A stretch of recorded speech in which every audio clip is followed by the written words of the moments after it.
Hi everyone. It's just me this time. Hopefully, maybe someone will join. Maybe Tia or Kenny will join. But I want to talk about a couple of things. Black business being one of them. Um, I want to talk about Black business, but also Black spaces, the need for Black spaces, and also the need for Black community. And I want to talk about the role that businesses play in that. Um, I think there's been a lot of controversy around Black businesses. In particular, I'm sure you guys have all seen it, the video about twerking. Um, I'm pretty sure you guys have seen it. Uh, if you've seen it, you're going to see it later if you will stick to the podcast, to the live stream.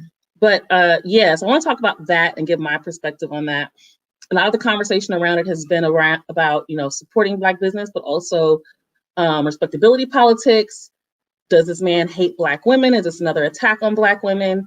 Is this something that, is this a class issue? Because people consider there to be a lot of classism in that conversation.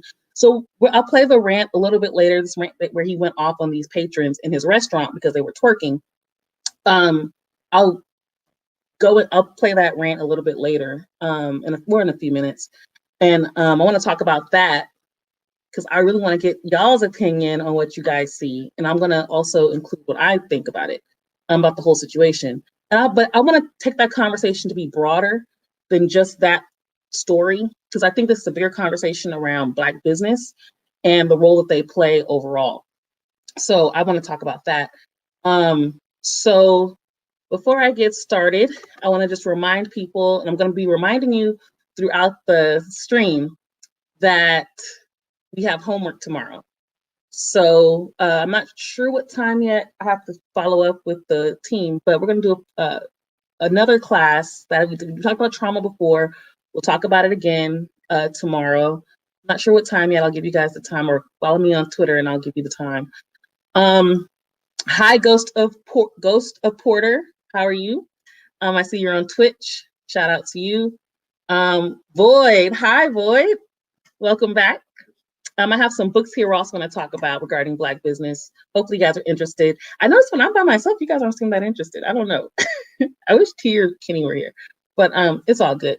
So if you guys were a part of the stream that I did 2 weeks ago, the week before Thanksgiving, where we talked about trauma and understanding childhood trauma. And we can go over that again tomorrow, but go into more detail. You guys had homework. So what your homework was, you were supposed to watch 2 videos. 2 of those videos, both of those videos were about understanding childhood development. One of them is a TED Talk about the Adverse Childhood Experiences Study.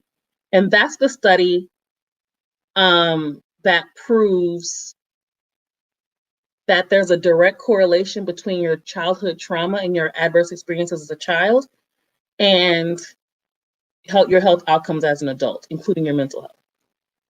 The other video I wanted you to watch, outside of the Adverse Childhood Experiences video, was a video called the Still Face Experiment. So if you get a chance, the Still Face Experiment video is on like a couple minutes. There's 2 that I recommend. One's about baby Lamar, and it's a Black baby and a Black mom, and showing what happens to a baby when the parent is like busy on their phone. The other video is it's just a still face experiment, but it's just a lady with her baby playing with her, and then stop playing with her, and then just sitting there and seeing how the baby reacts. And they kind of go over what's happening in the baby's brain and the type of stress that it puts children under when they're not getting their parents' attention. So I just wanted to, I see you guys are in the chat now. What's up? Hopefully I say this correct. You're saying hello from Japan. I'm gonna put your name up here because I don't know how to say it. Hopefully I say it right, and I hate fucking up people's names. Lamine Saneh. I don't know. Shout out to Fatima, or is it Fatima or Fatima? I don't know, because some people have different ways of saying it. I know out here, I have a friend who named his daughter Fatima. Let's see. Thank you for the compliment on my camera, Lamine. Salam, shout out to you. Thank you. A lot of us, watch it later and can't watch you live. Oh, that's true. True. And I think that's what happened in the last trauma one. People didn't watch it live, but they did watch the video, and I got some good feedback on that. This is why I'm gonna do this every week. When I get the chance, I'll also throw in some parenting stuff. You guys kind of be like my guinea pigs. You guys can be kind of like my guinea pigs for the curriculum that I'm developing around African American trauma and resilience, understanding that. And I have another show that I'm working on for a radio station out here, KPFK out here in LA, around African American trauma and resilience. That show is actually called Dirt Off Your Shoulder. So everything I do is basically hip hop based. That one's a whole, that's a different show. So those are some things that I'm working on. I'm going to test some stuff out on you guys. So be patient, and also hopefully give me great feedback. I don't mean, when I say great feedback, I don't mean feedback that I would like. I want sincere feedback. So let's get into it. So did you guys see the video where the restaurant owner of True Kitchen in Dallas, or True Kitchen Dallas, whatever it's called, did you guys see the video of him going off because these girls were twerking? And I guess according to him, he asked them to stop. They didn't stop. He came out and did a whole rant because there were a few tables where these young women were on the furniture and twerking. And he had a very long rant, not very long, but a long enough rant. And I want to get you guys' opinion on it. If you guys have seen it, there's been a lot of conversation. Some people see it as him attacking Black women. People are calling for his boycott. You have to boycott that video. Boycott that restaurant. So I'm seeing a lot of that stuff. And I'm really, so I'm going to actually just show you guys the video. Let's figure out how to do this shit. You guys know I suck at all this. You guys know I suck at all this. So, let's see. I think I got it. So I'm going to show you guys the video. Hopefully you guys can hear it. You guys let me know if you can hear it. And I want men to show respect for themselves for how they carry themselves here. So how can I tell the men to respect themselves and you guys are twerking on glass here? If you want to do it, get the fuck out my restaurant. Because I did it for our people and I did it for our culture. So don't do it now. Don't do it again. I don't want to hear it. If you don't like it, get out, because I don't need your money. I need to provide something for my people. And don't do it again. Thank you. All right, so that was the video. I definitely want to know what you guys' opinion is. There was another clip of the girl twerking. I don't know if it's necessary to show, but she was standing on furniture and twerking. According to what this girl had put in the video. There's actually another fake video going around, and what's funny is the guy said it was a fake video. And he's like him and his friends partying. He says it's at True Kitchen, or he implies it, so people just run with it. They think, oh, look at all these men that are on the furniture dancing. That's okay, but not Black women. That video's fake. If you haven't seen that. So I saw that video, and I saw the conversation around it, and I thought that was super fascinating, because the first thing out of people's mouths was this is an attack on Black women. Well, I'm saying mouths, but I read it on Twitter and Facebook and whatnot. But I think I understand a couple of things. I actually understand why he was upset. I understand why he would be upset. I also understand why other patrons would not be okay with how he handled it. In my opinion, he had a complete right to how he felt, but as a business owner, there's a way you're supposed to approach things. Did he approach it in the best way? And that's where I'm at. So oftentimes when I talk about Black business, and I'm talking about, supporting Black business, that's not absent of Black businesses understanding business, right? Someone said it was career suicide or business suicide when they shared the video. And the reality is it could have been, maybe not, because people are going to support him solely because they hate twerking. But in my opinion, as a business, you don't come out and yell at all your patrons. That you're telling me this place is classy and you don't want twerking, but you're being unprofessional. I'm not twerking, so why I got to hear this rant? You talk to those individuals. If need be, you tell them they have to leave your restaurant. You are a business. You have the right to tell someone you may not continue to eat here. You need to leave. Because this is not okay. I'll tell you right now, Cheesecake Factory will kick you out, at least in LA. I can't speak for everywhere. Maybe the one in Florida, Texas is different. I don't know what they're doing in Alabama. But in LA, you cannot stand up and twerk on no furniture. They will escort you out. I've seen people getting too loud at Cheesecake Factory and people get escorted out. So, yeah, you know, and I'm seeing a lot of this too. It's his restaurant, it's his right. Some owners may accept that, but others won't. You're accurate, yes. But to me, that's not even the conversation. We know he has the right. And I'm not saying you're wrong in bringing that up. It's totally on point. But him having the right isn't really to me, the issue here. The issue to me is, how did he handle it as a business owner? Because I talk about supporting Black business, but at the same time, are Black businesses being responsible? Are they practicing good business? Because the reality is nobody's obligated to support you as a Black business. Nobody's obligated to support you.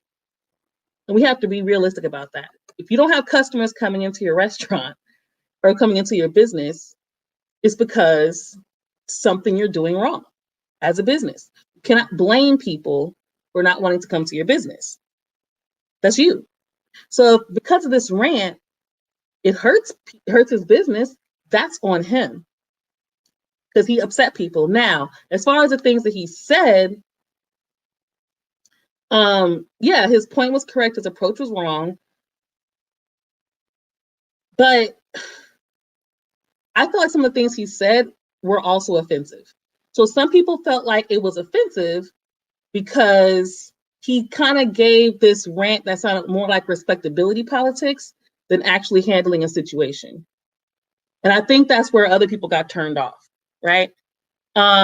And then we try to say, you know, I did this for us and our community. It sounded like okay, but then when we're doing things that Black people do, you're acting like this. Not to say that, again, I feel like he could have handled that differently. He could have gone over there and had them removed from the restaurant, you know, but he did. But the problem is the respectability politics aspect of it. If I was a patron there, I probably wouldn't come back because of that. Not because I think he's wrong for wanting them not to dance and twerk, but I do think for me, that would just be a turnoff because I love supporting Black business, but I support good Black business.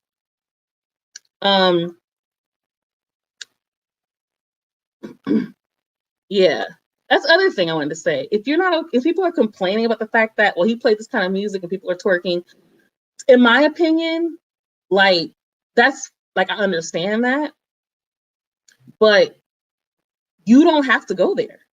You can go somewhere else. And I think he even listed places in his rant that you can go to, but not here.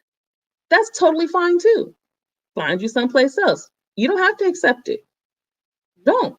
You have options. And it's not like it's a do or die situation. You ain't gotta be there. True, I wish he wouldn't have handled it like that. I can understand his frustration, especially considering he apparently had talked to them before they shot the video. Yeah, and I think the frustration part we get. The question is, how did he handle it? And I think that's where we're at least in this chat. So that's my take on that. I kind of feel like the whole preaching thing was such a turnoff. Yeah, is it that he was preaching instead of just handling that situation only? Yeah, to me, as a person, if I were a patron in that business, that would be my issue. Why do I have to hear your rant? Why do I feel like I'm getting preached to? And I didn't. It's like I felt like if I was there, I would feel like I was being chastised like a child, and I hadn't done anything. That's what I would have felt like, because I kind of sensed that. Talking to people like they're fucking children, not to the people who are behaving the way that they're behaving or doing the things he doesn't like. He's talking to the whole damn restaurant and chastising these grown ass people. And so they feel like you can get the fuck out. That particular statement, I think, also because I heard people gasp. So that particular statement, for whatever reason, was like one of the trigger points for people in the restaurant. Like, whoa, you know, because that sounds unprofessional. You can't tell us you want professionalism and then you show us unprofessionalism as your business.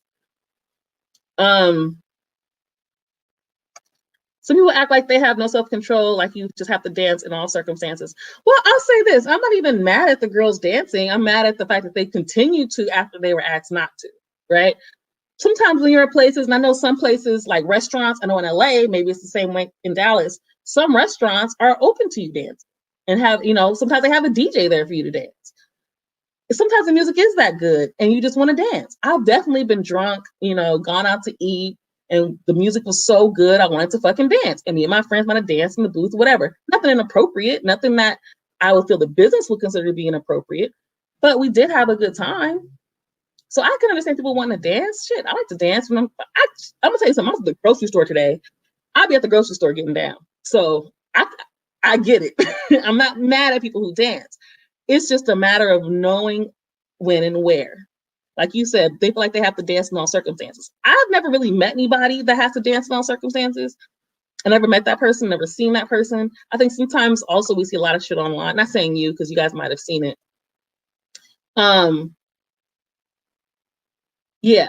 So like, I forgot what I was saying. But at any rate, I do want to get to, oh man, you got some great comments in here. I see Corn Pops. My issue is that he was wrapping himself in pro-blackness, but has no problem talking down to his own people. Yeah. And I think that's what it was for me. It felt like again, I felt like I was being chastised, like not me, but the way he sounded, I would have felt like I was being chastised. That's what it sounded like. And it sounded like you were talking down to us as a group. And I'll say this, that's one of my pet peeves around Obama and even Michelle, is they do that same shit.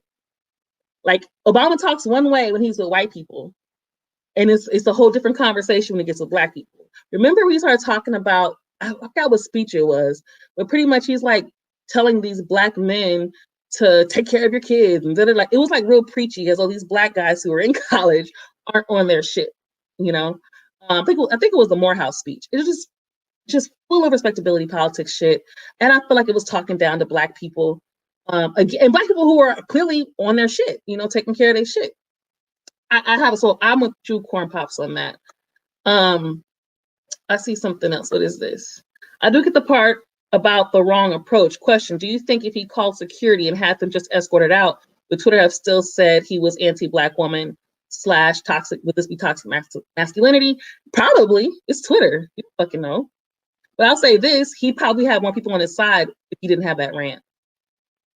Because I think even if you might have been for him getting rid of those people, or if you might have been for him having to address it, or understanding his plight, I do think the turnoff for people was the respectability politics. So I think he would have had more people on his side if he had not done the big rant. I think and this is the thing about those kind of stories.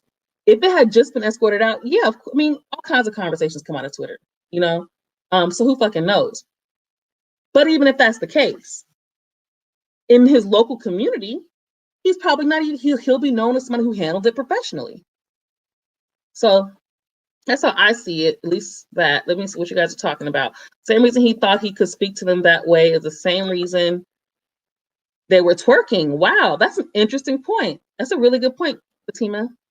The same reason he thought he could speak to them that way is the same reason they were twerking. That's a really interesting point. You guys have some great comments in here. I'm trying to get to them all. I think standing on the furniture was the bigger issue than the dancing. Yeah, you might be right. And I think that was one of the things that, I think because he said that she was also on the glass twerking on the window or something. I think that was also part of it. Yeah, so being on the furniture, definitely. Because, chances are if they were just dancing and having a good time at their table, it might not have been too much of a problem. Now, I do wonder, because he was very specific. He didn't say dancing necessarily. I think he said twerking. So is the issue dancing or the type of dancing? I was curious about that too. Obama's good for that. He stayed talking down to black people. Exactly. And what's that other lady's name? She was the mayor of Atlanta. I forgot her name. She did that same shit. Remember when she talked shit to the protesters? And then I thought that shit was so crazy. If y'all could tell me her name, I don't remember her name. But she talked shit to the protesters in Atlanta. But with the cops that actually were caught on video attacking those young black people, they barely got chastised. Like, she was super professional and nice about them. Mind you, they attacked somebody. So after that, I think Black people have this problem. We can actually link that tomorrow even to the trauma conversation. The way that we talk to each other, we talk to them like children. That's how white people talk to us. That's what we know. We talk to our kids like that. We get jobs where we're treated like that. And this is something that's also passed down. That's also passed down. So addressing that is really, really important. Talking down to Black people is a real problem. Talking down to your children is a real problem. But this belief that Black people have to be chastised, that's a respectability politics perspective. And I also consider that to be like in a classist, very classist, right? The Black middle class and upper middle class, in particular the upper middle class, saying you're not assimilating well enough. You're a problem. We must chastise you. You're embarrassing us. And I think that's another conversation. But aren't they disrespecting him because he's a Black owner? Maybe, I don't know. Maybe some people say so. Some people say that if he had been white, they would have just stopped.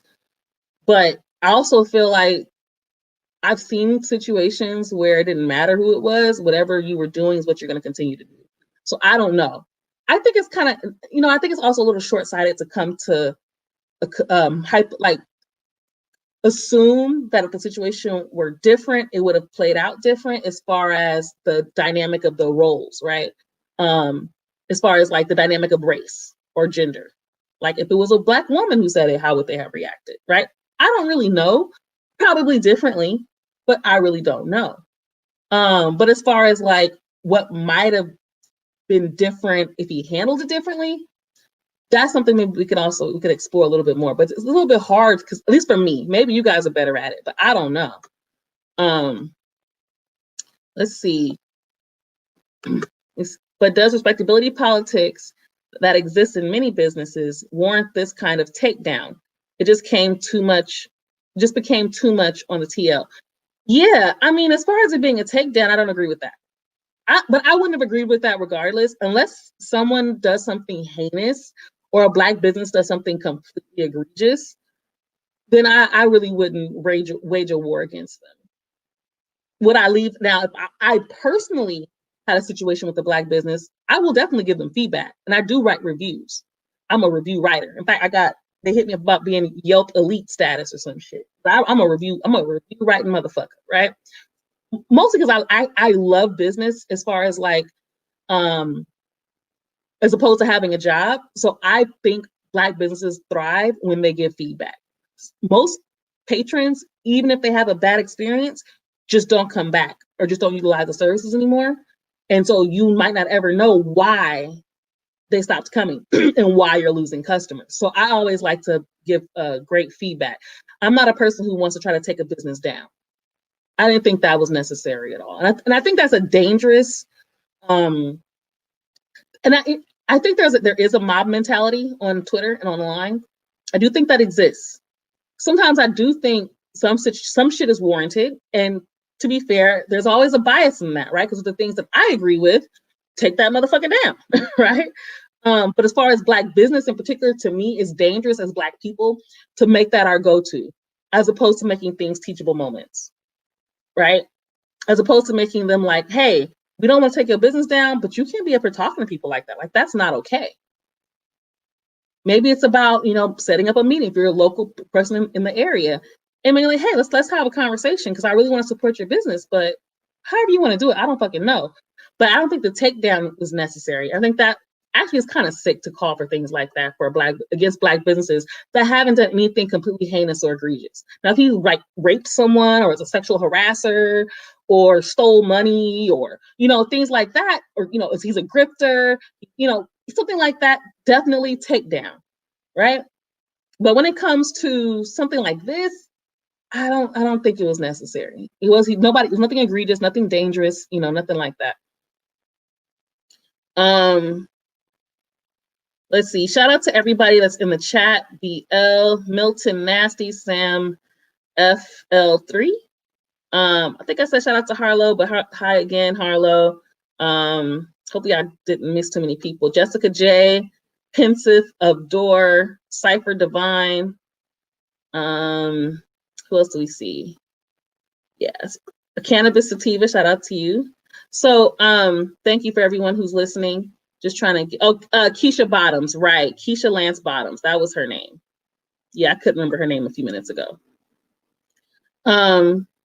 Yeah, exactly. She put on her most professional voice when she had to address the cops. The Black people she talked down to. But again, super problematic when as Black people, we think we have to talk to each other like children. You know, I was watching this video. It's on YouTube. You can find it. If you guys hit me up about it, I can send the link to you. I've posted the clips on, I posted these clips on Twitter before. But there's a clip of this, you know, this is a 1960s video, and I forget what the whole thing was about, but there's this particular interview with this white lady. She's talking about how her family owned slaves. She's talking about it super casually. This is somewhere in the South. I want to say it's Mississippi, but I can be totally wrong. So she's just like, you know, talking about what it was like to have slaves. She says, oh, you know, in mind you, it's the 60s. So you have Black Panthers, you got the Civil Rights Movement, all these things are happening. You know, so there's a lot of protests in Vietnam War, all these things are going on, right? So she's commenting that at that time, in the 60s, everything was so bad, but during slavery, Black people were happy. They were like children. She literally says Black people were like children. Again, I can send you that link. Hit me up on Twitter. My Twitter name is Lifestar Media. Hit me up on Twitter, and I can send you the link to that video. Real shit. This white lady gets up there and says that Black people are like children and that slaves were happy. So you have Black people basically talking to other Black people in the same way, because that's what they were conditioned to talk. It's conditioning. That's more white supremacist conditioning, right? I wish I could remember the name of the professor, but he came up with this term called white supremacy trauma trance. That's part of it. We even adapted these behaviors. Well, certain Black people in certain positions, right? They adapt behaviors of the oppressor to further oppress people that they think are less than them. And their job is to get back, you know, their job is to basically assimilate so they can be on their level. So get down from the low, you're in the low class right now. You gotta shame you and blame you and all this other bullshit to get you to our class. Doesn't actually work. It's not really, and most of the time I don't think they really want us to advance. It's mostly because they want to keep their jobs and their, you know, good name in white spaces. Also, I recommend people look at old race films. Okay, so I'm a YouTube person, okay? I watch a bazillion documentaries on YouTube, and I watch old movies on YouTube. There's a lot of old Black movies. They're called race films from like the 1930s and 40s. Oscar Michaud, he is Mischeux, something like that. Totally probably misspelled it, but you can Google it. Oscar Michaud, he was a filmmaker, a Black filmmaker. And I'm always interested in his films because a lot of times the dark-skinned characters were poor and they talked a certain way. And they were, you know, they usually lacked some sort of education. You know, they talked like they were basically still, like they were in the South, they had thick accents, but they also had sort of this like broken English almost, right? Then his light-skinned characters are often, you know, educated. They're often well-spoken, quote unquote. They speak like white people, right? They're considered the higher class Black people, right? This was a real division in the Black community for a very long time. This isn't some new shit. I think sometimes we think the new Blacks are new. New Blacks ain't new. Some of them old Blacks was new Blacks. That was a real perspective. Let me see what else. But yeah, I think it's really interesting the way that there's this division within our class, within our race, but amongst classes. Oh, I wanted to talk about that too. There was a girl, which I saved that tweet. I think her name is Bougie Black Girl. I don't know how you spell it on Twitter, but it's something like that on Twitter. And she says some shit like Black people think that being Black is living in a broken home. Black people believe that you're not Black or you didn't have a Black experience if you had two parents, lived in a nice neighborhood or had a nice house, some shit like that, she said, right? that's more of that class division that I see in the Black community that I find to be extremely fascinating. First of all, you're someone who is clearly raised in spaces that probably weren't Black, right? You're probably raised around a lot of white people. And and a lot of people who are Black who live in white neighborhoods, they're not, not all of them are completely oblivious to the racism that they're experiencing. Some of them know exactly what they're experiencing. And they don't like it and they hate it. But they still have the sort of values and perspectives that are anti people who come from the hood, right?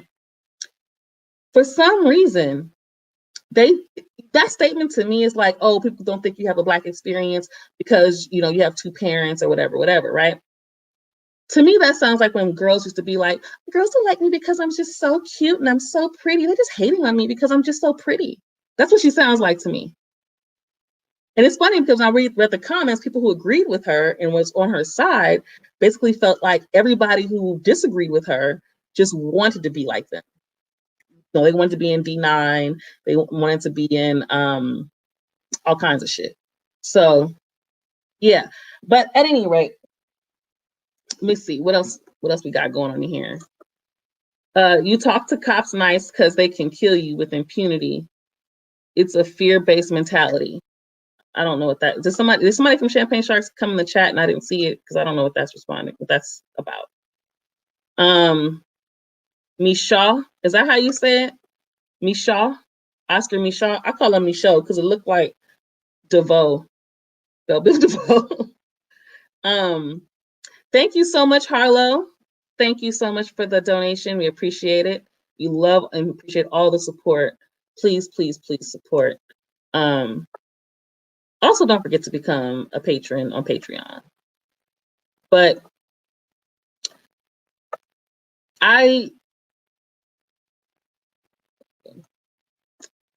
sorry guys, I'm trying to do something. I don't know what I'm doing. Okay, there we go. So I want to get back to you guys in the chat because you guys say so many cool things. Do you think by calling Black people Black, that is adding to the issues today? No, I don't even know. I'm not even sure why you would think that. Because the term has nothing to do with how we're having issues. White supremacy is the issue. What we call ourselves is not the issue. It will never be the issue. That's like people say, well, the reason why you treat it that way is because you use the N-word, right? There's no correlation. If we called ourselves purple, shit would still be happening because of systemic racism. The term we call ourselves is completely irrelevant to that point. How we identify is important for us internally, but it has literally no impact on how white people are going to treat you and the issues that you have.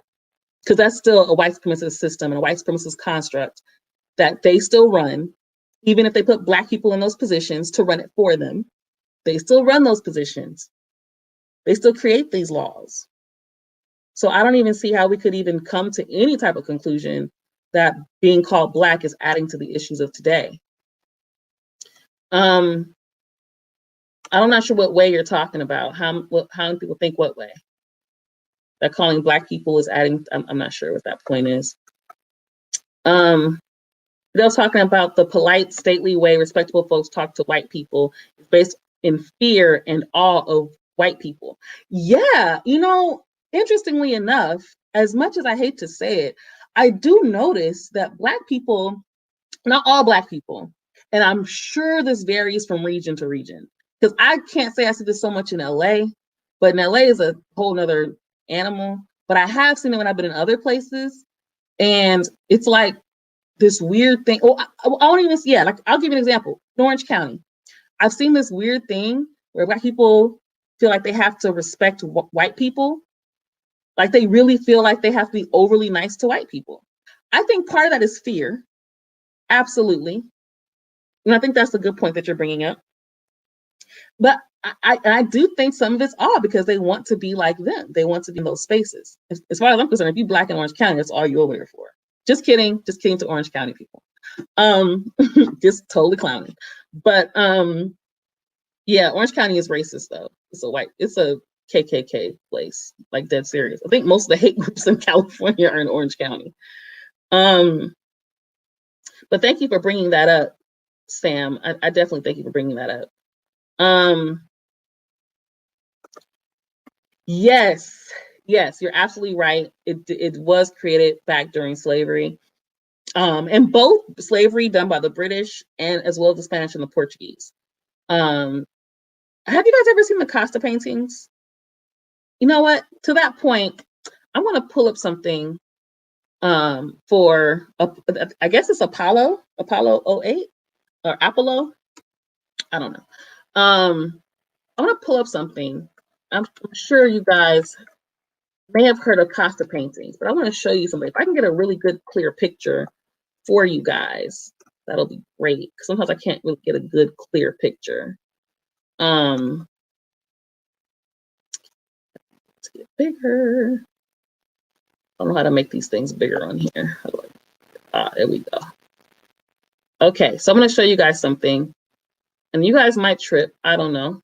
This is one of those things that keeps me from completely dismissing people who said that Black people were the first people here, were the true indigenous people. Because the reality is this, a couple of things. We don't really know a lot of our own history. We know what white people have told us most of the time, right? One of the things I do is I like to try to match up information based off of other facts, right?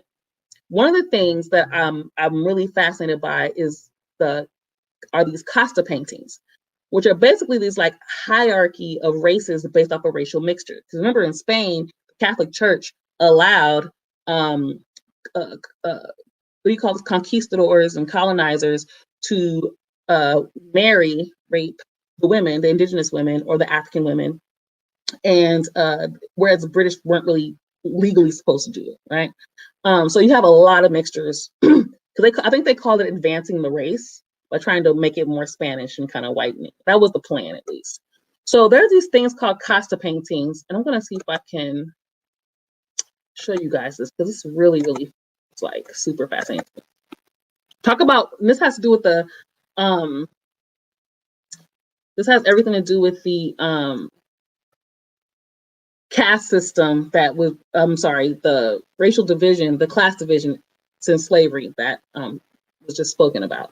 So if you look here, this is the higher class, the higher part of the caste system, right? Casta means caste. So as Español con India, so if you mix a Spanish person with an indigenous person, you get a mestizo. You've probably heard that term. If you get a mestizo, which is this child here, you get a mestizo and a Spanish person, you get a castizo. Now, if this castizo, because he's only like a quarter indigenous, he can now become white if he gets married to a Spanish person and their children are now white. Okay, or Spanish, white. Now, here, let's look at this. Hopefully that thing isn't too much in the way, my little Pinterest thing. But can you guys see that? Español con mora. You get a mulatto. What's a mora? Who knows what mora is? If you guessed Black, you're right. If you guess more, you are more accurate. So if you look at the Costa painting, the Moor, la mora, that's what mora is. You ever heard the term moreno or morena? That comes from this term, mora. Remember, the Moors had conquered Spain at one point, right? Spain, Portugal, Italy, Sicily, a whole bunch of places, right? So there's actually a really great, it's actually a really bad documentary because it's totally European, it's done by BBC, but it has a lot of interesting facts in it. It's called Moors in Europe. I found it, I think, on YouTube. It's called Moors in Europe. And they give you the history of Spain and other countries that have Moors in them. Moors weren't poor people. They were, at least in this case. Now, later, yes, I think they become enslaved or something like that. That's a whole other conversation. And I'm not too clear on that one, so I don't want to go there. But here you'll see that this mora is in the upper class.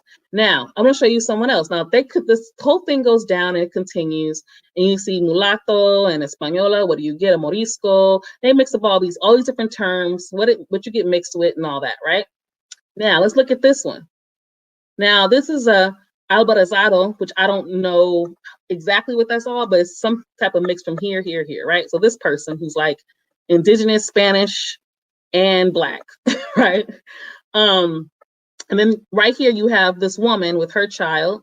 Look at how the woman looks. Hopefully you guys can see it. I can go a little bit. Maybe I can go a little bit, zoom in a little bit more. There we go. Oh, there we go. So if you look at her, now this, mind you, they're lower in the caste, right? They're like all the way down here in 11. You have this black child who's like they're holding something. They look tattered clothes, and his mother is considered a negra. Negra and mora are not the same group. They're different classes, different parts of the caste system.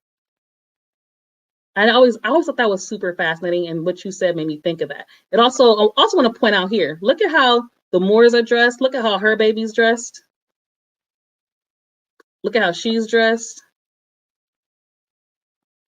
And then let's look at, again. So when people talk about classism during slavery, and mind you, this is during slavery, by the way. People talk about that. I always think about that picture, and I always think about this idea that there are better Black people than other Black people. Matamoros is a Spanish surname too. See, I didn't even know it. I've never heard that. From what I understand, that's a myth. I don't know if it's true. I can't say it wasn't true, but from what I'm saying, it's a myth. And honestly, Beethoven's cool, but classical music is whatever. I don't care. We don't have to claim people in history. There are plenty of Black people that we know are Black and they good. Oh shit, we got a donation. Oh, thank you, Phil. Shout out to Phil. I didn't even see that till just now. Oh my God. I appreciate that very, very much. That is a beautiful donation. Thank you. I see more people in the chat. Let me say what's up. Hello, Adam. I see you're saying, yeah, the Spanish and Portuguese had the caste system and their racism was based on pigmentocracy rather than a rigid black-white binary like in the US. Yeah, that's also fascinating too, right? I wish I knew more Spanish, and I wish I had some of my friends on here who've kind of broken a lot of things down for me. I have a homegirl who's Garifuna, and so which is these Africans in Central America. Her family's from Guatemala and Honduras. And she used to talk to me about like this idea of whitening the race. And Garifuna is basically trying to keep it as Black as possible. And Garifuna is today, by the way. The British politicized, what does it say? Politicized Christian sects to their advantage against the other European powers. Yeah, that's probably true. I'm not really sure what you mean by that, what era we're talking about. I won't pretend like I'm an expert on European history because I ain't. I actually don't do a lot of work around researching Europe, so I don't know. Oh, this is a different story. Okay. So, did you say it? Mejorar la raza. That's what yes, that's exactly what I was trying to figure out. Mejorar la raza. Right, exactly. Thank you. That's called bettering the race. It's a concept. Let's see.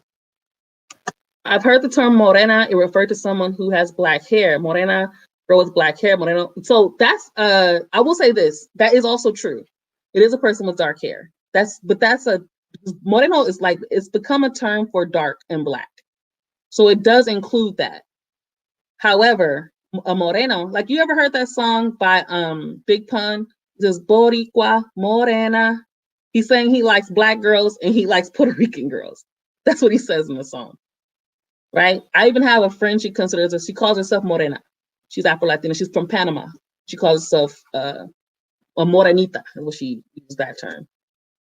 You're like, how do you know so many people? I know a gang of people, y'all. Y'all have no idea. I'm not even talking about on the internet. I'm talking about in life. If you came to LA and walked around with me for just like a few days, you'd be like, how do you know every fucking body? I just talk to everybody. I'm a talker. St. George's was Ethiopian and way better than Beethoven. I don't know who that is, but if you say they from Africa, you're probably right. I mean, they're probably better. Let's be real. Black people make better music. Yes, Mejorar la raza means you're marrying someone white to better the race. Exactly. Or have kids with someone who's white to better the race. I think that's the same thing. That's called whitening the race, right? But I hope I don't say this wrong. Blanqueamiento. Yeah.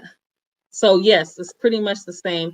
Yes, it is definitely practiced in the Dominican Republic. There's actually, I think I saw a documentary on YouTube not too long ago. I told you guys I'm obsessed with YouTube documentaries about that in particular. So yeah, absolutely. Oh, because I was researching the history of Dominican Republic, and that was actually embedded into the culture. I think the guy's name was Trujillo. I don't know if I got the president's name or whoever the guy was name right, but it was like this big movement, and it was a belief system that you are supposed to whiten the race, and your job as a darker person is to get with somebody who's light to make lighter children. Vida, oops, wrong one. So Vida is good in every hood, LA hood. Absolutely. Absolutely. Not even a game. I'm good anywhere. I'm international. I'm only international on the internet. I've only been to 2 places. And to be from California, I mean, 2 places outside of the US. And to be from California, that's really, it's not even, to me, those aren't even real trips. I've been to Canada, Vancouver, which is a 3-hour flight north, straight north from here. And I've been to Mexico. So, and not even deep into Mexico. I think the furthest into Mexico I went was like Ensenada. So, yeah, I'm not as international as I should be. I gotta get a passport or a real ID or some shit too, because I am supposed to go to Jamaica hopefully next year. I'm Haitian. Oh, this is from, I don't want to say your name wrong. Cujo, the African. I'm Haitian, and yes, Rafael Trujillo. See, that's what I thought. I be watching documentaries, and I'm not always good at repeating shit that I see. So far, I've been doing all right. And he said, "Fuck that side." By the way, hey, do you think? I don't know how we got over there, but I do think that it's important that we learn a lot of our history. And I think that part of our history that we're never taught, like how many of you guys have even heard of the Costa paintings? And how many of you guys, just Google Costa paintings, that you can find it. I think there's a whole Wikipedia, yeah, there's a Wikipedia page. That's where I got that from, a Wikipedia page. So yeah, I really, really recommend that. That's why I don't get mad at people who talk about the Moors being here first, or because that is a likelihood. Like, how will we know?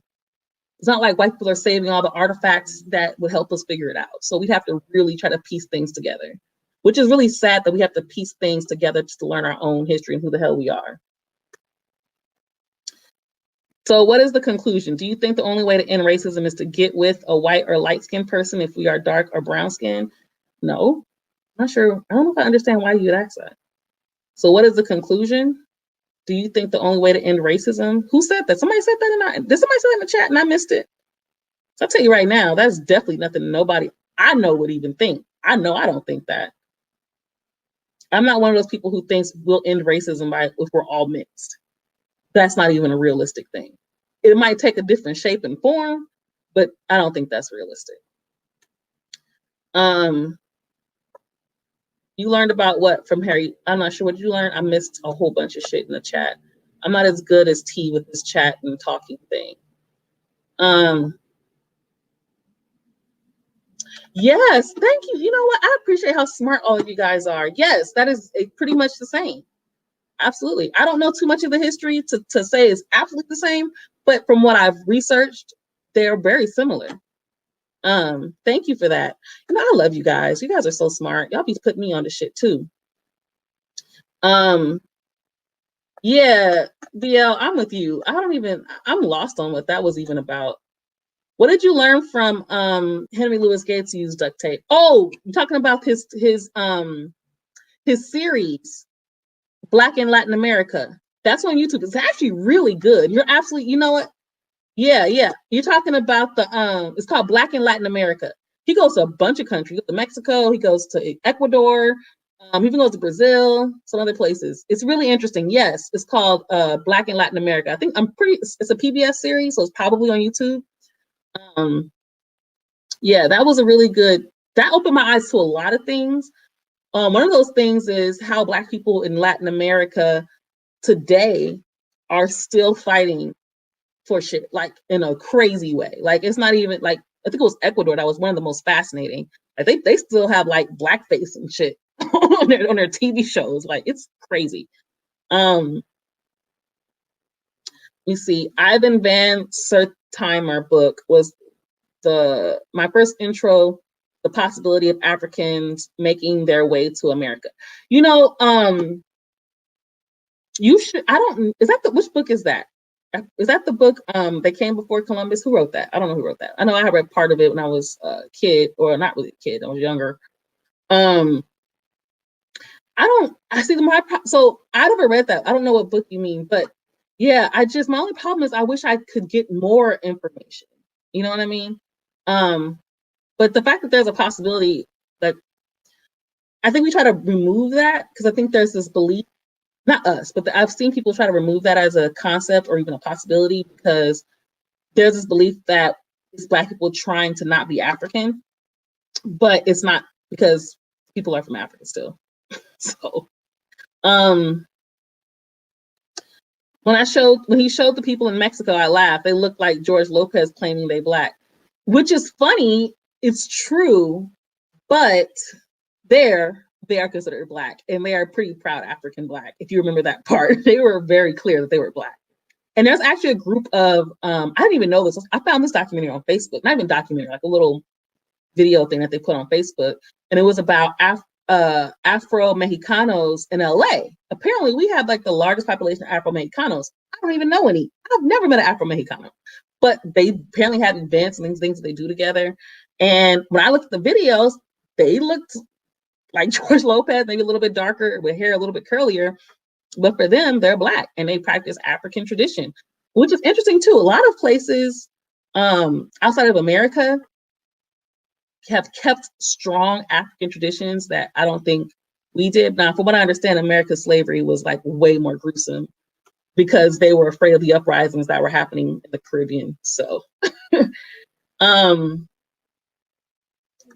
okay, so let's see. Let's see what G's Dr. Forev, Jeezy Dr. Forev. I don't know what that's supposed to be. Let's see what he's talking about since we put him out there. I didn't mean to cause trouble, but when you showed that caste chart, it is obvious people are kept in a certain economic and social bracket based on race. My answer is what can those people, or what your question is, what can those people do to change their circumstance? Is it only to mix with the lighter person to give their children a chance in life? Is to go the skin bleach route? Are you talking about today? Or are you talking about then? If you're talking about then, I don't know anything about bleaching of the skin being an option, but your option was pretty much to try to assimilate or die. I mean, that was probably a lot of it. And you guys seen a lot of the anti-Blackness that exists still today in a lot of these Latin American countries. So yeah, even to their own people. As far as bleaching, I mean, I don't see how that would help anything. The only way to change your circumstances is by fighting white supremacy. There's really no way around that. Like, I don't see too much happening outside of that. Yeah, I heard that too. They might have said that in the documentary. I don't remember. But yeah, absolutely. That was really interesting. They didn't even document Black people. That's crazy.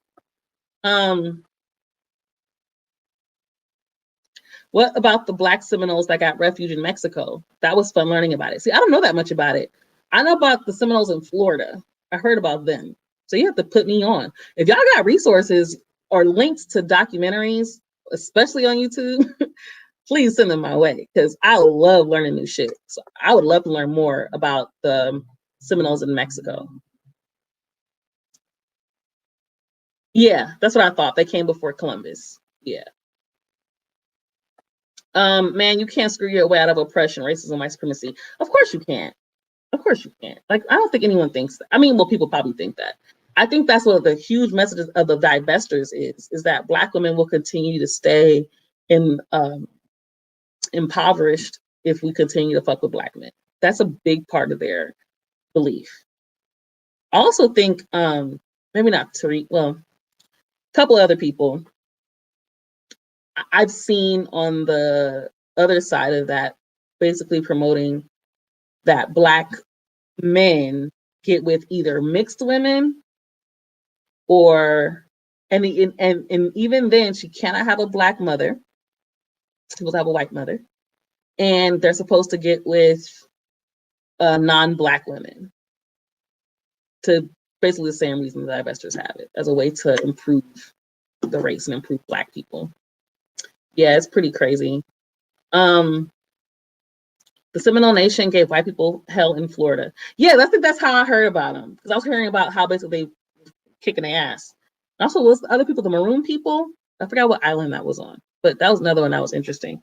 I want to talk more about Black business, but it's getting late, and I wasn't planning to go too long, because a couple of things I want to talk about. So, but before I go to my next conversation, I do want to talk about two books, and not this book. This book. These are some books I think I've mentioned them to you guys on this book on here before. So this is one of my favorite books. It's actually written by a Black woman. I love Black women. It's called The History of Black Business in America by Julia E.K. Walker.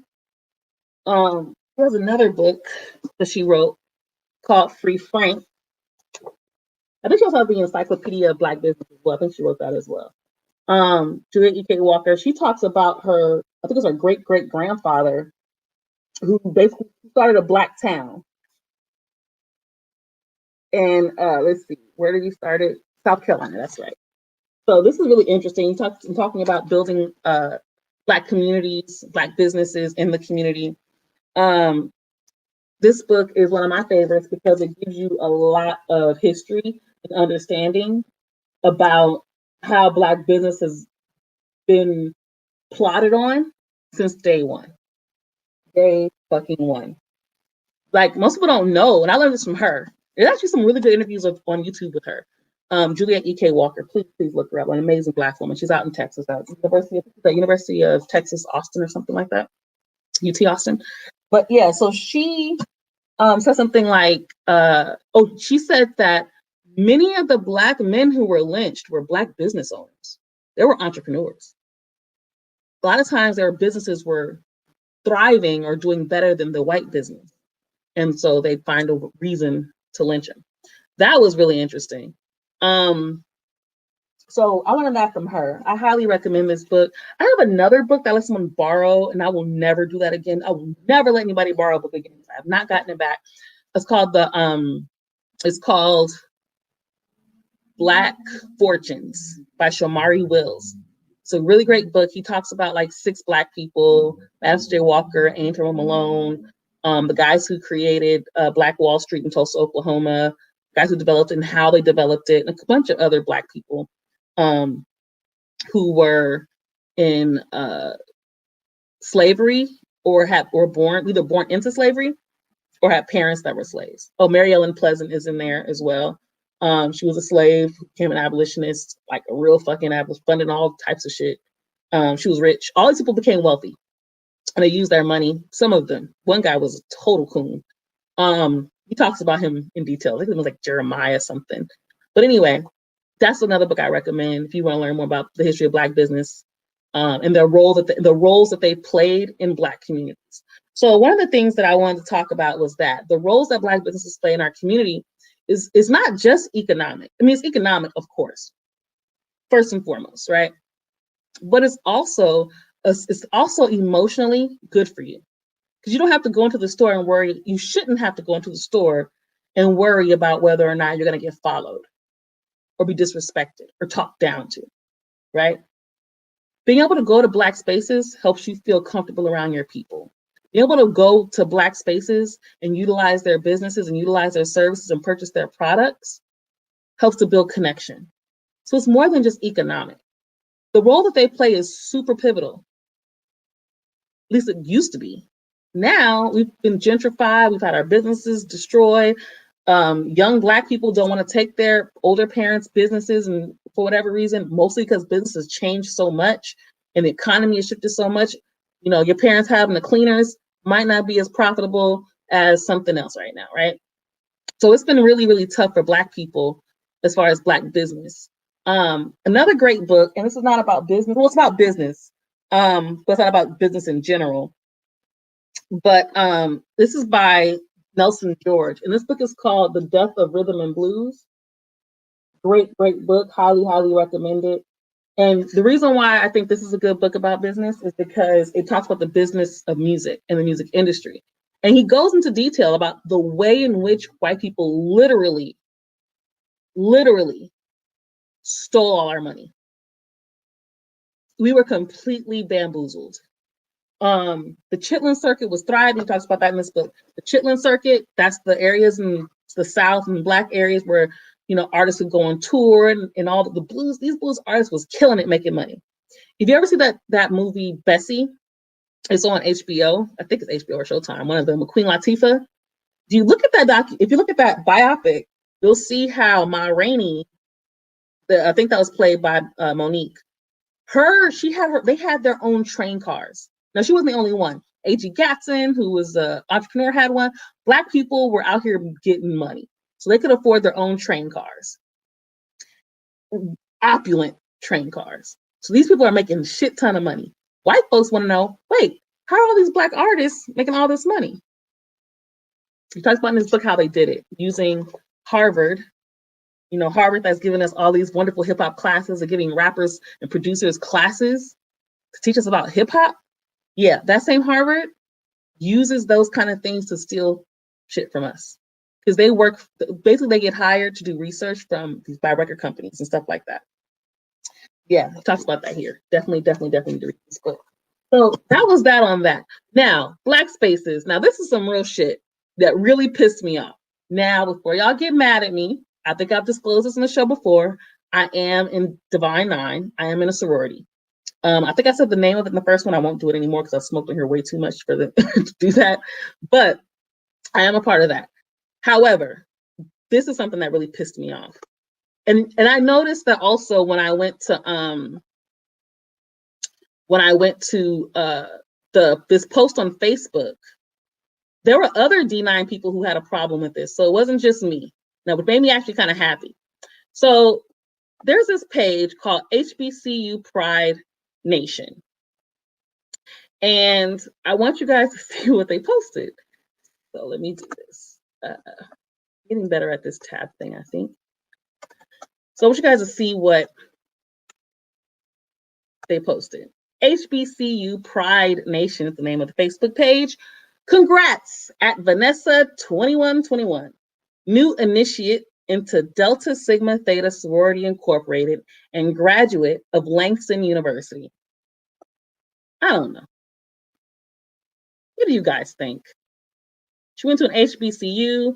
Oh, by the way, she was also chair of her NAACP on campus. She was the NAACP chair, but that's kind of fitting for NAACP, kind of what they do. But yeah, I'm really fascinated by this. White people in Black spaces. The part that really bothered me the most, though, was Black people being happy about it.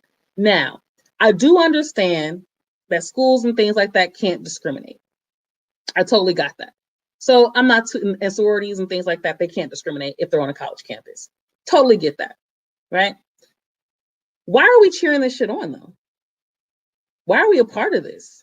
That's what I don't understand. I don't get it.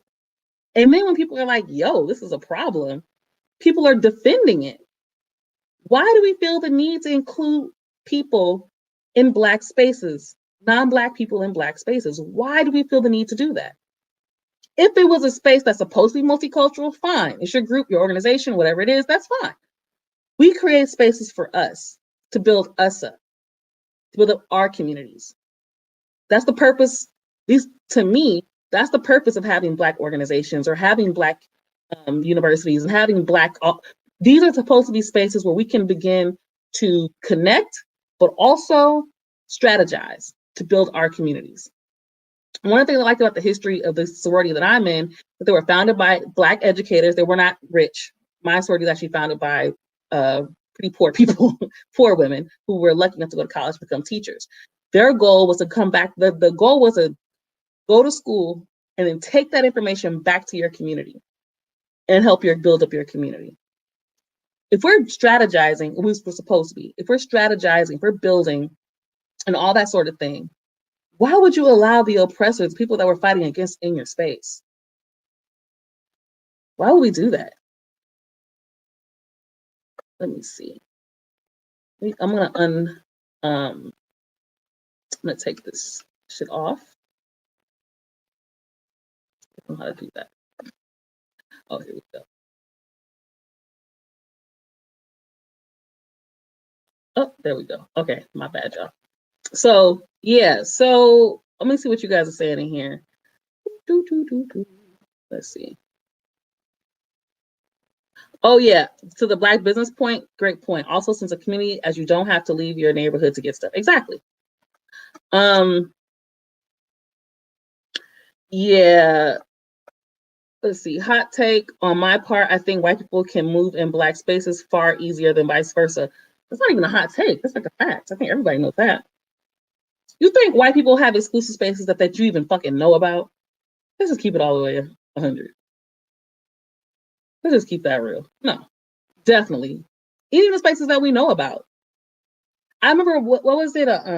Some white fraternity, and they had a Black fraternity member, and everybody else was white. Literally, only one Black guy. And they basically called him a monkey. They said all. In fact, I think their song or like their chant was like racist. Said something like, "There'll never be a nigger HSAE," whatever their fraternity was called. This is like this is like a song that they've been singing for like 100 years, right? Or so, 200 years. However long this fraternity's been around.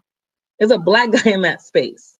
Why he wanted to be in that space, I don't fucking know. That's another thing. We act like it's an accomplishment to be accepted in the white spaces, and I don't understand that. I think I talked about this before with Jackie Robinson, and it's become detrimental to us. This idea that somehow it's an achievement. We've accomplished something because we're the first Black person in this white space. That to me is definitely problematic. And most of the time, you're just a token. Makes me think of the spook who sat by the door. I know you guys watched that in your movie club on Discord. But yeah, the spook who sat by the door, when they just wanted a Black person. He did all that, went through all that rigmarole, all that process, just to sit him in a fucking room, right? Not doing shit. But he was smart and took that shit back to the hood. So great movie. If you haven't seen it, please watch it. Yeah, this part. All they need to do is say a few things and they're considered down. Exactly. Y'all, I know y'all saw my fight with Gary Owen and his fans, right? Please tell me y'all saw that. Did we talk about that already? I think we did talk about it. I think I talked about it with T. Yeah, it's really interesting how white people can do the bare minimum, and we're just so excited to accept them into our spaces. And we bought into this belief, this false belief that somehow there's something wrong if we decide to be exclusionary. I don't know why we think that's wrong, but it's not wrong. There's nothing wrong creating spaces for yourself as a group. And people will say, well, what if white people did that? They do it, and they should. I have no problem with it. Zero. I don't want to be in your space. But for some reason, we really want white people in ours. And I don't get it. I don't understand it. And the thing is, they can be racist. They can do whatever they want as long as they give us some money or they're fucking a Black person. Well, it only works if you're a Black woman fucking a white guy. It doesn't work the other way around. Don't know why. I didn't make the rules. Shout out to Isaac. Hi, Isaac. Black fraternal organizations were founded by Black men and women who had a vaguely concealed desire to be assimilated and accepted into white society.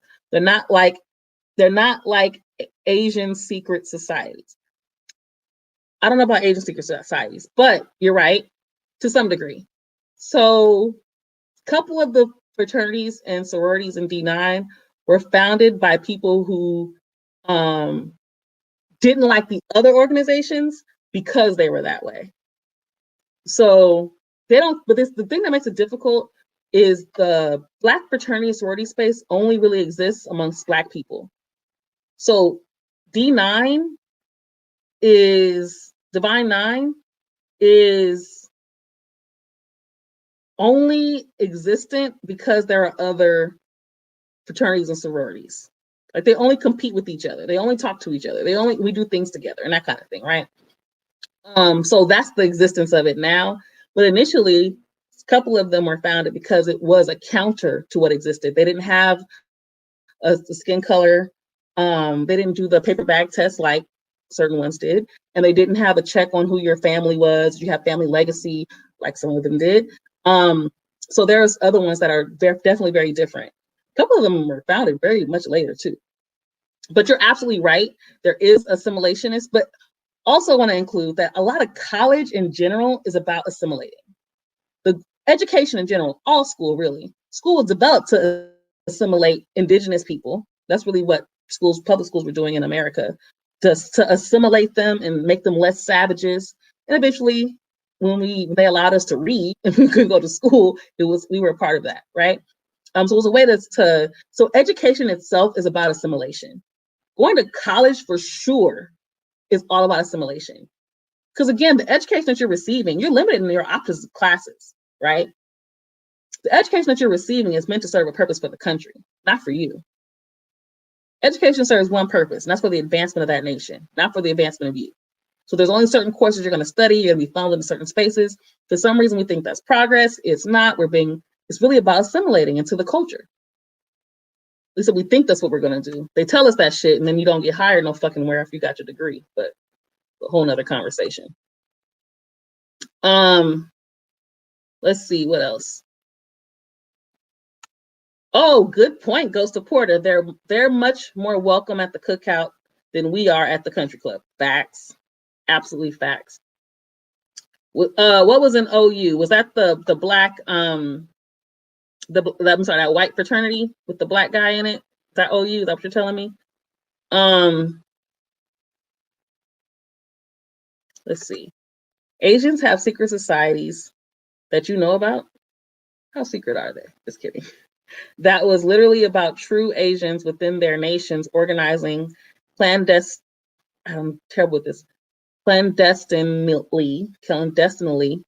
you too smart for me, Isaac, to promote Asian nationalism during their time of being colonized.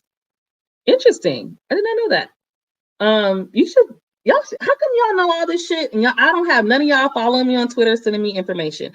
Y'all don't send me no links to no information. Y'all don't be like, oh, Vita, there's this cool documentary on YouTube. Oh, Vita, here's this link to this article about some shit that I think you'd be interested in. Y'all don't hit me about none of that shit. So Isaac, you're all y'all. Isaac, who is a Harlow, I forget who all put me onto some shit. But all y'all gotta start hitting me up on Twitter and give me links. Lifestar Media, real easy. Lifestar Media on Twitter. Send me some of this shit. This is really fascinating stuff. Jay-Z said we need allies. Her presence will bring more economic opportunities to HBCUs. We need to bridge between someone on Wall Street and the hood. Who's he talking about? I hope he ain't talking about Kamala. He talking about Kamala? Who he talking about? I didn't even I gotta go back and see who the hell you talking about.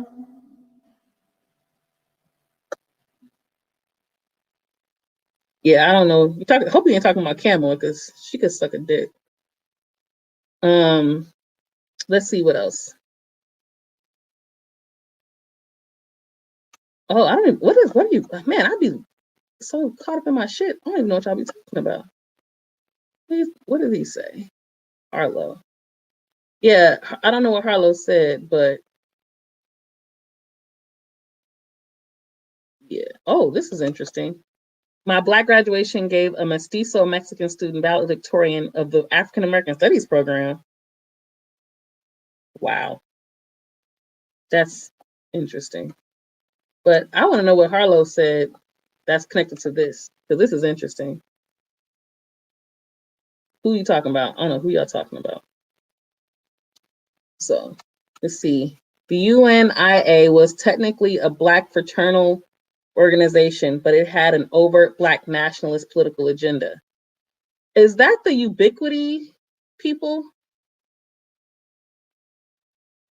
Was that the, as I remember, a friend of mine said something about Ubiquity fraternity or something. I'm not quite sure. Let's see. Yeah, I want to know who y'all talking about, so I missed it. Y'all tell me who you talking about. But yeah, so that's just my I'm, you know, on Twitter actively. What that got to do with you sending me a link? You can send a link. If you can log in it, send a link. I mean, that's the only way we're gonna be able to. You guys gonna be able to contact me, really. Send me something on Twitter. So, oh, the girl in the picture. Okay, gotcha. So you're saying, GZ, let me go back to that statement that you made, because I really want to address that, because that is really interesting. It was an easier way to go back to y'all's point. So this is what you're saying. This is my guess. You're saying that this girl's presence will bring more economic opportunities to HBCUs. What is the point of that if it ain't Black people going there? If it ain't us going there and benefiting from it, what's the fucking point? We need a bridge between someone on Wall Street and the hood. What the fuck that got to do with this girl? I'm sorry, GZ. I don't mean to be like rude to you, but I don't do allies. There is literally no such thing. There is no such thing as an ally. They are not your allies.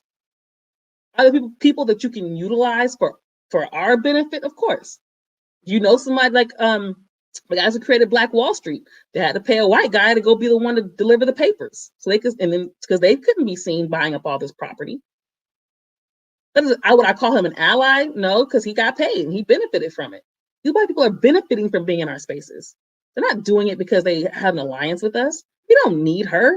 And the idea that Black people have to be dependent on white people for their freedom, how are you going to be dependent on the people that's causing the problem? How are you going to be dependent on them to solve it? How? No, hell no. Hell no. She ain't bridging no goddamn gap. She ain't going to do shit. She can't do shit. She don't even know what to fucking do. You know she ain't going to do shit because she ain't joining organizations that do shit. That's a whole nother conversation. Tell me what the NAACP has done in a long ass time that really benefited Black people. One of the things I saw them do was give Donald Sterling an award after he got found out that he was, you know, a blatant racist, which I wasn't surprised. When the audio came out, is he an ally? He donated to NAACP and all types of Black organizations. After saying he didn't fuck with Black people and telling this girl she couldn't be seen taking pictures with Black people, his little mistress or whatever. So yeah, you can take that. No, you can get that shit the fuck out of here. You don't need her. The same Wall Street that is the main driving force behind regentrification. Wall Street behind all that shit. I'm writing a script about fake white allies and I'm getting so much pushback on it. You know, you're going to get pushback on it because the whole narrative that we get in America is that there are good white people. Look at every movie you've ever seen about racism and fighting racism. Name one that doesn't have a good white person or a nice white person that basically is the key to all of the freedom. All of them. They always have a white person. They even create fictional white people, dead serious, with fictional situations in real biopics. Hidden Figures is an example of that. I still haven't watched that movie because I was so mad about this part, and I read an article about it, and I read a couple of articles about it because I was like, is this real? And then people told me, yeah, this is really what happened. So in the movie, they have some scene where this white guy is so angry about the colors only sign or the whites only sign on the bathroom, he rips it off or some shit, right? That didn't happen. And I think also they said that in the movie, the woman that the movie is about, they said they had her in the room, I guess when the rocket launched or whatever, she's going to create the math to make it happen. They said that she was in the room, and in real life, she wasn't even allowed to be in there. So I think that's really interesting how they give you this false idea that there's all these good white people that were coming to save us, and we have to always be dependent on them. It's always about the allies. I think that's some bullshit that they gave you from the Disney Channel, right up there with, you know, we're all just kids just like you. Because if you weren't just like us, we wouldn't like you. You know, kids all over the world. They're Mexican, they're African, they're this, and guess what? They're all just like, it's all bullshit. That we are the world bullshit. No, we're not alike. No, we don't have the same situations. No, we don't have the same circumstances. No, my family don't look like your family. No, my household don't look like your household. My community don't look like your community. This bullshit. I don't have to get along. I can get along with you regardless. That's not what we're taught. You gotta be, there's these good white people. You have to always remember that. We are the world bullshit. You can't be a Yakuza if you're not Japanese, and the official Freemasons don't recognize non-Anglo-Saxon chapters. That's the reason why free blacks in the late 1700s had to create Prince Hall. Yeah, I didn't know about that. I heard about Prince Hall in particular. It's really interesting also. I think it's more important that we create our own spaces and we keep them our spaces. We have to keep, I don't know why we feel obligated or like we're wrong for being exclusive. Probably because we've been taught that white people are wrong for being exclusive. They're not wrong for being exclusive. They're wrong for not sharing resources that we basically gave them. Like, where's our fucking money? But that's a whole nother conversation. So I wanted to talk about that. I have one more thing I wanted to talk about. Or was that it? Oh no, that was it. After this, I just want to remind you guys that we have homework. So again, I said this before at the beginning. For those of you guys who missed it, your homework for tomorrow when we do the my trauma program. I'm not sure what time yet. I gotta check with the guys to see when I can do it. But yeah, so we're gonna do. You should watch the TED Talk about the Adverse Childhood Experiences Study. It's with a Black woman named Dr. Nadine Burke Harris. She wrote a book called The Deepest Well, which addresses how childhood adversity is directly correlated with mental and physical health outcomes in your adulthood. It talks about how and all of that and why. So I definitely want you guys to watch that video so we can talk about it. And the still face experiment. Watch the still face experiment video. Just put in YouTube, still face experiment. I think there's one called Baby Lamar with the Black baby. There's another one with the white lady like playing with her kid. Watch the still face experiments videos. There's a few of them, so just watch a few of them. But I'm really interested in knowing how you guys respond to that because I want to talk about that. So that's your homework for tomorrow. I wasn't planning to be on here even this long. I just want to kind of talk to you guys and remind you guys of your homework. But okay, I'm a slap death guy. You know damn well. Why are you even in my chat saying this shit? Are you telling me white Hollywood liberals aren't our allies?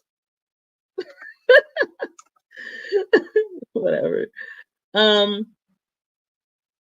Yeah, so you forgot about your homework, boys? You're trying to tell me? So this is why I did this today.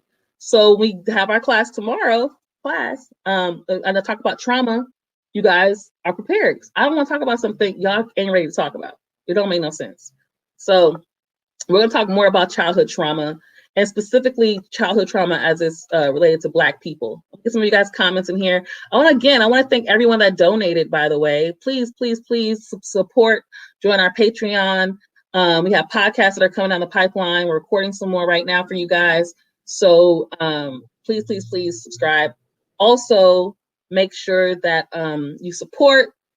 Follow us on our social media. Make sure you check out our pages and all that stuff. Champagne Sharks, real easy to find. I bring up these other ethnic-based fraternal orders and secret societies to show that their purpose was to create a cohesive, independent source of power for those people. Black organizations didn't and don't. Absolutely. I got what you were saying eventually. But I do want more information about some of the stuff that you talked about.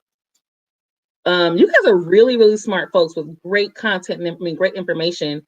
I really want all of it. Black organizations were founded as vehicles of assimilation into established white institutions. Pretty much. Yeah, definitely. See, yeah, I was breaking it all down. That's why they don't work fundamentally and are easily co-opted. Yeah. Yeah, absolutely. I think these are really great. I don't know how to get rid of people. I see somebody in the fucking Twitch on some bullshit, but I don't know how to do that. I don't know how to get rid of people. So you're lucky today, Mr. Spammer. Yeah, still face experiment and the TED Talk about the adverse childhood experiences study. Must mean I've learned more from these streams than all my college experience. Oh, well, that makes me happy because that's what these streams are for. I believe in what I call alternative education or the re-education of the Negro. That's what I call it. Don't steal my shit though. I said it publicly, so it's recorded, so don't steal my shit. But yeah, I call it alternative education and the re-education of the Negro. We're using these spaces. We don't have to be in class to learn shit. You don't. And I think most of the time school's boring anyway. So anything I talk about, you can research. I'm not a psychologist, so I'm not gonna pretend to be one. I train them, but I'm not pretending to be one ever. But I definitely study a lot of this shit. I have books that you guys can read. I can recommend. Hit me up if I even have some documents and things I can share with you guys about trauma. So I recommend you guys hit me up about that shit because I have all that shit and I want to share it and I want you guys all to have it. And I think it's important that we learn outside of school because, like we talked about before, education serves a purpose and it's not to advance you.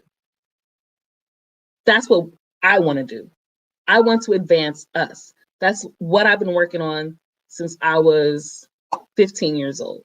How do we advance us? How do I share this information with you? One of the things I'm so grateful for is being a part of Champagne Sharks and them inviting me to be a part of Champagne Sharks because I've always wanted to be able to share this information. You know, this was the Costa painting conversation. That was the first time I've ever talked about that publicly outside of like Twitter. I have radio shows. I've done videos. I've done all kinds of stuff. This is my first time ever getting a chance to talk about that. And I was really happy to be able to share that with you guys. So I love doing this stuff. You guys are dope. You guys are really smart. I really, really want more information. You can teach yourself. You can learn from other people. You don't have to go to school for this shit. You guys are wonderful. So shout out to everybody again who donated. Shout out to everybody who's in the chat. Kamaria, shout out to you. I seen you kicking it in the chat. Of course, Harlow, Isaac, Boyd, Ghost of Porter. Shout out to GZ, even though we didn't agree. Let's see, BL, Lamine, all of you guys. So hopefully I gave as many of you guys a shout out as I could. It's a lot of you guys. So thank you again for joining. I hope to see you guys soon. Don't forget to follow us on Twitter, Champagne Sharks, subscribe on Patreon, and support us whenever you can. We want to support you guys and continue to share this educational and informative stuff with you guys. So thank you guys. Have a good night.